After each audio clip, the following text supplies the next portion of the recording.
అలా work finish చేసుకొని ఇంటికి వచ్చేసాను. నా కోసం అయితే బస్ స్టాండ్లో మా పాప మా సారు ఇద్దరు వెయిట్ చేస్తున్నారు. ఇంటికి వచ్చేసరికి అబ్బా చూసారా, ఏదో లేట్ అవుతుంది కదా అని చెప్పి దొండకాయలు కట్ చేసి పెట్టండి అని చెప్పా. దానికి ఇంటి నిండా కూరగాయలు పడేశారు.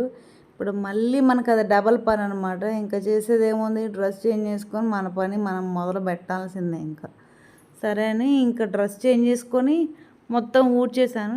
ఏం కర్రీ చేద్దామా అని బాగా ఆలోచించి ఈ టైంలో అంత ఆలోచించే టైం లేదులే అని చెప్పేసి ఇంకా దొండకాయ కర్రీకి అయితే ఫిక్స్ అయిపోయినాను. దొండకాయ కర్రీ చేసుకొని నేను మా సారు మా పాప 2 ముద్దలు అయితే తినేసినాం. ఈరోజు మా సారే మా పాపకి నాకు పెట్టాడనమాట. అలా తినేసి మంచిగా వాళ్ళైతే రెస్ట్ తీసుకుంటున్నారు. నాకైతే కొంచెం ఎడిటింగ్ పని ఉంది అండ్ ఇంకొక 2 వీడియోస్ తీసుకునే పని కూడా ఉంది. సో వాళ్ళైతే ఇంకా పడుకుంటారు. నేనైతే కొంచెం ఆ వర్క్ అయితే చూసుకోవాలి. ఏంటబ్బా చూసి వెళ్ళిపోకపోతే సబ్స్క్రైబ్ చేసుకోవచ్చు కదా ఫ్రెండ్స్.